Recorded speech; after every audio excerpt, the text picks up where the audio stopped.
शांति से खड़ा हूं। मेरी जिंदगी केवल मुस्तकी सिमटी नहीं है, बल्कि ये शिमला की भी जिंदगी और दास्तां है। मेरा नाम बेंटनी है। ये ऐतिहासिक महल मैं ही हूं।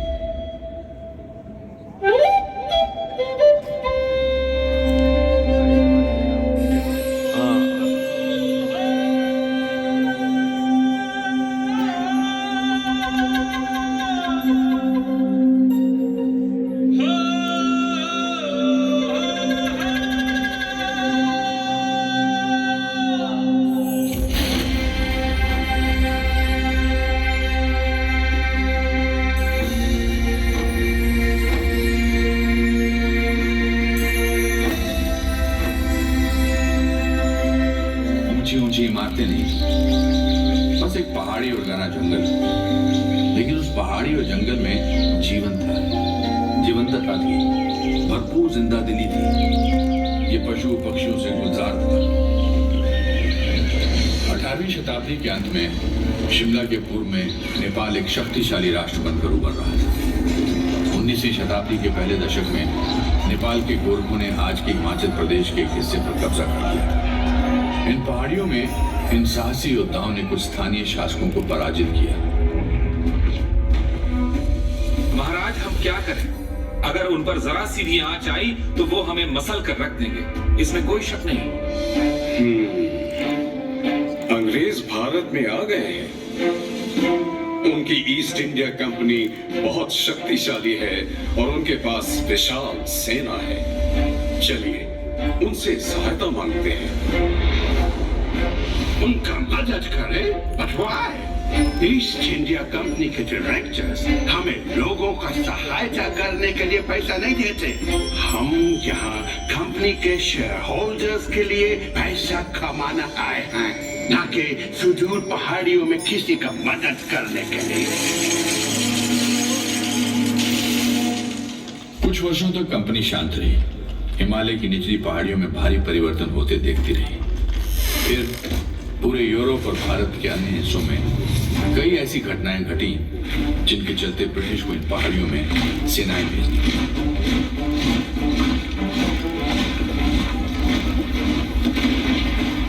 शिमला में जमकर लड़ाइयां हुई और मुठभेड़ हुई। पहाड़ी राजाओं और अंग्रेजों की जीत हुई और सन 1815-16 में गोरखा युद्ध समाप्त हुआ। 2 वर्षों के भीतर ही ईस्ट इंडिया कंपनी की सेना के अधिकारियों ने इन पहाड़ियों को घूमना टटोलना शुरू कर दिया। What a delightful place! Note का तरफ देखो, आपको बर्फ से ढका माउंटेन नजर आता है। चारों तरफ घना जंगल, घास का मैदान and crystal clear water. Sir, क्यों न हम यहाँ घर बना लें? आप गर्मियों में टपरिस बाटों की तुलना में इन पहाड़ियों से बेहतर तरीके से अपना काम कर सकते हैं। कमाल का आइडिया! हम उस पहाड़ी पर घर बनाएगा। What's that? 1822 में मेरे बनने से कुछ दशक पहले कैप्टन चार्ल्स प्रैट कैनेडी ने पहला स्थायी घर बनाया, जहां आगे चलकर शिमला शहर बसा। 1831 में कैनेडी हाउस में एक मेहमान का यहां आना हुआ, जिसका नाम था विक्टर जैकमॉन्ट।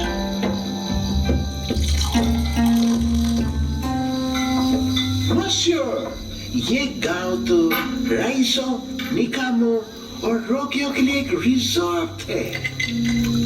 मॉन्सियर जैकमॉन्ट, एक बॉटनिस्ट होकर भी आप कितना अच्छा मजाक करते हैं।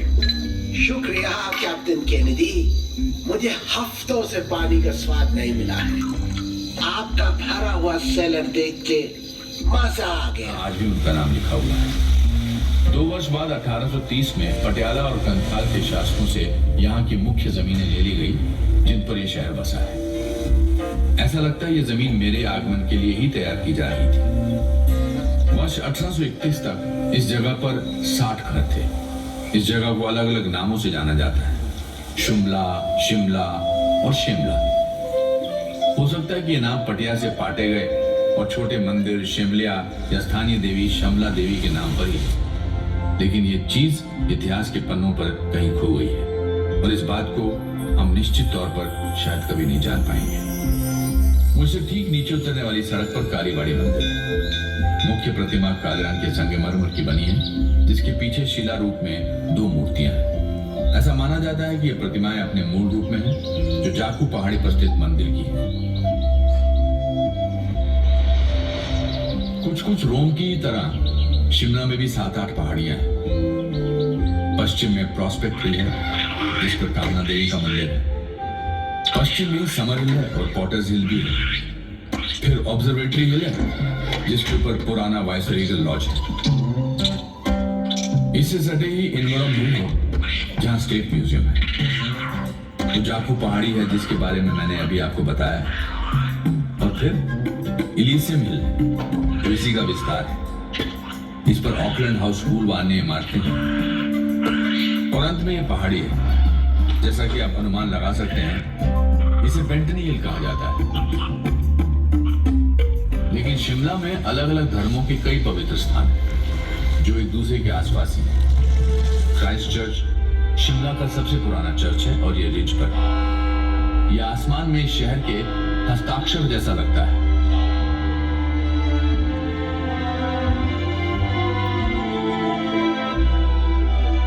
यहां से ठीक ऊपर की पहाड़ी पर आज जिस जगह ग्रैंड होटल है, 1829 में British governor general William Bentinck के रहने के लिए बेंटिक कासल बना था।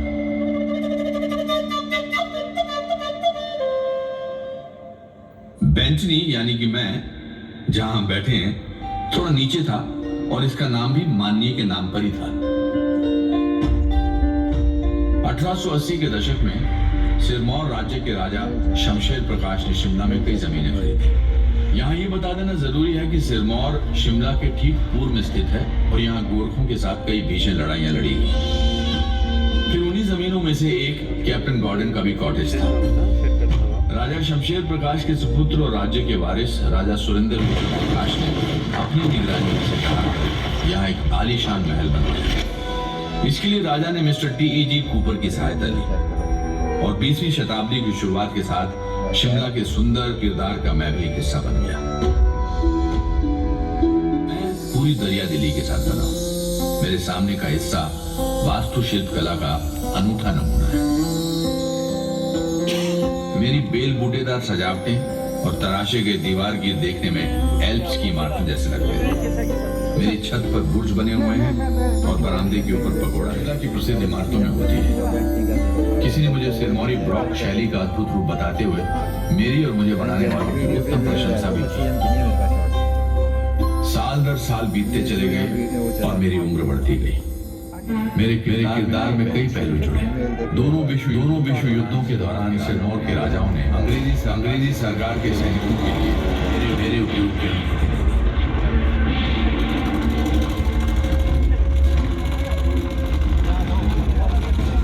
दूसरे विश्व युद्ध में यहाँ प्रिजनर ऑफ वॉर सेक्शन रहा। ये ऑल इंडिया रेडियो से अटैच था। यहाँ से ज्यादातर इटली के उन बंदियों का संदेश भेजा जाता था जिन्हें धर्मशाला के पास यौन में दफना दिया गया। आजादी की ठीक बाद मशहूर अखबार द ट्रिब्यून जो लाहौर में था, यहाँ से छपना शुरू हो गया और इसके चंडीगढ़ शिफ्ट होने तक यहीं चलता रहा। ओ हाँ, क्या आपने बाहर की रेलिंग्स देखी जिस पर सिरमौर का राज्य चिन्ह अंकित? ये रेलिंग्स सिरमौर की राजधानी नाहन में ढलवा लोहे से बनाई गई और ये ढलाई खाना हिमाचल में आने वाले प्रथम उद्योगों में से एक।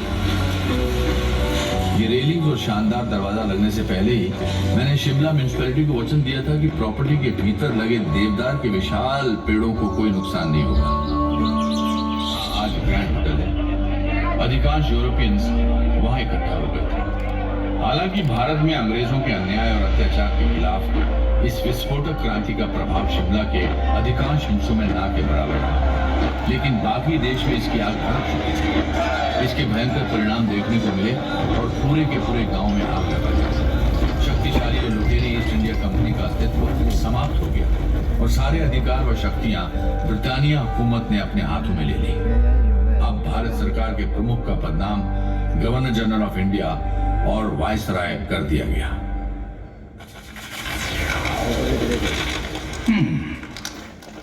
मुझको लगता है कि भारत का secretary of state sir Charles Wood Shimla को समर कैपिटल बनाने को मान जाएगा। I cannot stand the heat। और मैं भारत में इसको काफी झेल चुका है। सर जॉन, उस उमस भरा कलकत्ता का गर्मी में जितना काम हम 10 दिन में पूरा करेगा वो तो यहाँ 1 दिन में हो जाएगा। 1864 में सर जॉन लॉरेंस के वाइसरॉय बनने के बाद शिमला शहर आधिकारिक रूप से भारत की ग्रीष्मकालीन राजधानी बन गया। हालांकि इसे समर कैपिटल का नाम तो दिया गया, लेकिन वर्ष के अधिकांश समय सरकारी कामकाज यहीं से होता था और फिर जाड़े के महीनों में शिमला से कोसों दूर कलकत्ता चला जाता था और उसके बाद नई दिल्ली। ये गांव शक्ति का केंद्र बन गया था। वायसराय के शिमला के थंडर क्लाउड हाउस से धरती पर मनुष्य की आबादी के 5वें हिस्से पर शासन चला करता था। क्या कोई लड़ाई चल रही है बाबा? इतने सारे लोग हाथियों और घोड़ों पर बड़े-बड़े बक्से लादकर कहाँ ले जा रहे हैं? वो बस भारत सरकार की फाइल्स और पेपर्स कलकत्ता से शिमला और शिमला से कलकत्ता ले जा रहे हैं। ओह, क्या तुम्हें पता है कि जब भारत सरकार कोई फैसला लेना नहीं चाहती तो वो क्या करती है? क्या करती है बाबा? फाइल पर एक टिप्पणी कर दी जाती है। कलकत्ता में चर्चा करें या शिमला में चर्चा करें और इस तरह वर्षों बीत जाते हैं। और तब तक उस अधिकारी के रिटायर होने या वापस इंग्लैंड जाने का समय हो जाता है।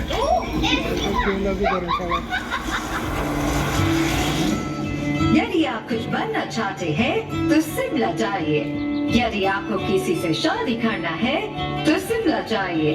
ये ब्रिटिश एम्पायर के सबसे शानदार आउटपोस्ट है और वाइस रीगल लॉज का न्योता कभी भी मत ठुकराना। शिमला में अपनी तकदीर आजमाने वाले आकर्षक नवयुवकों का जमावड़ा लगता है। यहाँ ग्रास विडोज यानी कि अपने पति द्वारा छोड़ दी गई या पति से दूर रह रही ऐसी शादीशुदा औरतें आती थी जो मैदानों की तपती धूप और अपने पतियों दोनों से ही छुटकारा चाहती थी। फिशिंग फ्लीट के सदस्यों के रूप में अविवाहित ब्रिटिश नवयुवती पानी के जहाजों से यहाँ पतियों की तलाश में उनकी यात्राओं के पहाड़ों के इन संकरे रास्तों के बीच आकर समाप्त हो जाती थी। वहाँ ब्लैक हार्ट्स नामक एक गुप्त क्लब था जिसके सदस्यों को ओपन रिलेशनशिप में रहने की छूट नहीं थी, लेकिन इसके उलट खुले संबंधों को कभी रोका नहीं जा सका। इस महीने पिकनिक, डांस, थिएट्रिकल्स आदि कई बार हुए और मैंने जमकर मजा किया। रडयार्ड किपलिंग ने शिमला से अपनी आंट को लिखे एक पत्र में यही बात कही। भविष्य के नामी लेखक और नोबेल पुरस्कार विजेता किपलिंग ने शहर के गौरवमयी वर्षों के बारे में लिखा। उन्होंने शिमला से साहित्य के कुछ अमर किरदार रचे, जैसे कि मिस हॉक्सबी असली जिंदगी से जुड़ी किरदार थी और इनमें सांप जैसी धूर्तता, मर्दों जैसी तर्कशीलता, बच्चों जैसी निर्भीकता और औरतों का प्रिय चरित्र सभी मौजूद थे।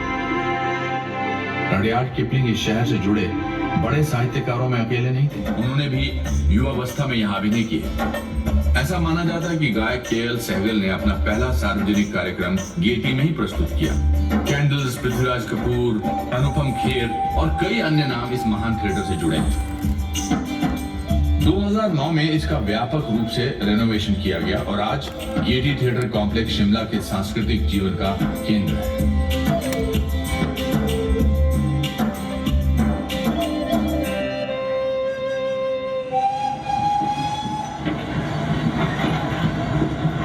शताब्दी के अंत में दुनिया तेजी से बदल रही थी।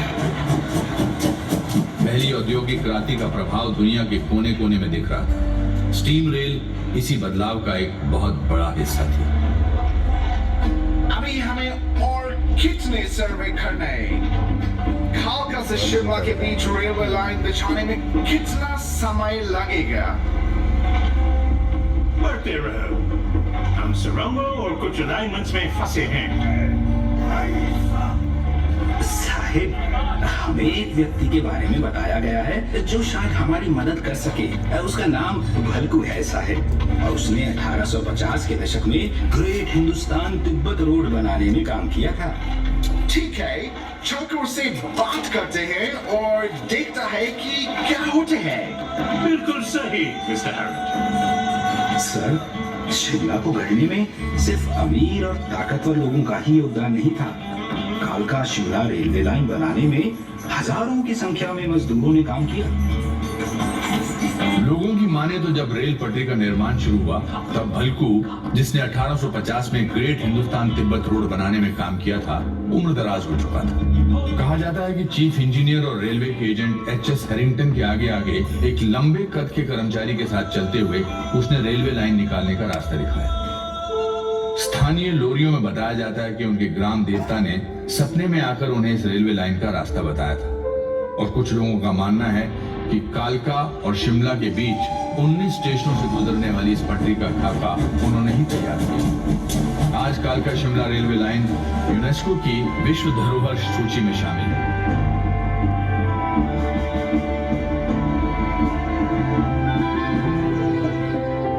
ये बहुत अच्छा बात है कि रेलवे लाइन बिछ गया है, लेकिन हमारा सामने काफी चिंताजनक स्थितियां हैं। ब्रिटिश राज को ठीक हाथी की तरह नहीं चलाया जा सकता है। एनाडेल में गर्मी का ये बेहद सुहावना दिन है।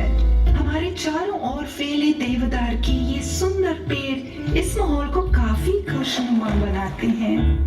वाइस रॉय लॉर्ड कर्जन के साथ इस पवेलियन में मौजूद होना हमारे लिए सौभाग्य की बात है।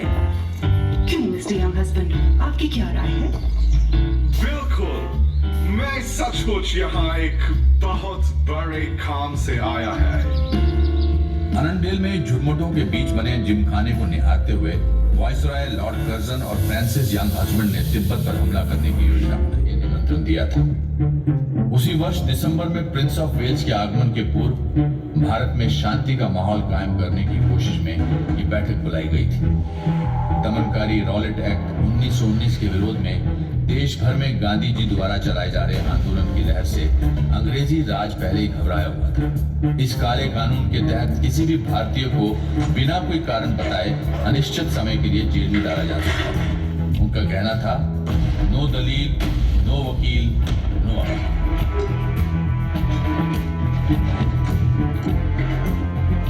इस दौरे के बाद कई अन्य राष्ट्रवादी नेता शिमला में 1947 तक आते रहे। जिस वर्ष भारत आजाद हुआ, पंडित नेहरू, सी राजगोपालाचारी, सरदार पटेल, सुभाष चंद्र बोस, मदन मोहन मालवीय, अब्दुल गफ्फार खान, गोविंद वल्लभ भाई पंत और मौलाना आजाद ने नियमित रूप से यहाँ रह रहे अंग्रेज उच्च अधिकारियों को जनमत से अवगत कराया। कुछ समय के लिए पाकिस्तान के निर्माता मोहम्मद अली जिन्ना का भी शिमला में घर था। 1939 में दूसरे विश्व युद्ध की शुरुआत के साथ सरकार का शिमला आना जाना बंद हो गया, लेकिन यहाँ अनेक बैठकें और सम्मेलन आयोजित होते रहे। 1939 में ही शिमला की पहाड़ियों में हिमालय रियासती प्रजामंडल एक राष्ट्रवादी संगठन के रूप में सक्रिय हो गया। शिमला में आजादी के आंदोलन के अग्रणी नेताओं में भागमल सौथा, पंडित पदम देव, मनशाराम, डॉक्टर केदारनाथ, लाला हरीश चंद्र और अमरीकी सत्यानंद स्टोक्स शामिल रहे। महिलाओं ने भी जमकर साथ दिया। लक्ष्मी देवी, कमला देवी, सत्यवती और लज्जा वर्मा जैसी महिलाओं ने इस स्वतंत्रता आंदोलन में बढ़ चढ़कर हिस्सा लिया। 1945 में वाइसरॉय लॉर्ड वेवल ने शिमला सम्मेलन का प्रस्ताव रखा। उम्मीद थी कि इस सम्मेलन से देश को एकजुट रखते हुए भारत की आजादी के स्वरूप का हल निकलेगा। 1946 में कैबिनेट मिशन भारत आया। भारत की आजादी और भारतीय उपमहाद्वीप के विभाजन से जुड़े कई प्रस्तावों को शिमला में निश्चित रूप दिया गया। 1947 के शुरू में भारत के अंतिम ब्रिटिश वाइसरॉय लॉर्ड माउंटबेटन का आगमन हुआ। उनके कार्यकाल के दौरान यूनाइटेड सर्विसेज क्लब में कई सत्र आयोजित हुए। सर सिरिल रेडक्लिफ की अध्यक्षता में सीमा आयोग ने देश का बंटवारा किया और पाकिस्तान का जन्म हुआ। 15 अगस्त 1947 को भारत गुलामी की बेड़ियों से आजाद। बांसकोट में भारत और पाकिस्तान के बीच शिमला समझौते पर हस्ताक्षर हुआ। बांसकोट ही आज का राजभवन है। विस यूनिट ऑफ फोर्टियर यानी एकता में बल। पहले के सिरमौर रियासत का यही ध्येय वाक्य था, जिनका राज्य चिन्ह इस आलीशान इमारत की रेलिंग्स पर अंकित है। और शिमला या शिमला, इस बारे में क्या कहेंगे आप? किसी भी नाम से इस जगह को पुकार सकते हैं। कुछ ही ऐसे देश होंगे जहां के किसी अकेले शहर का इतिहास शिमला जैसा समृद्ध हो।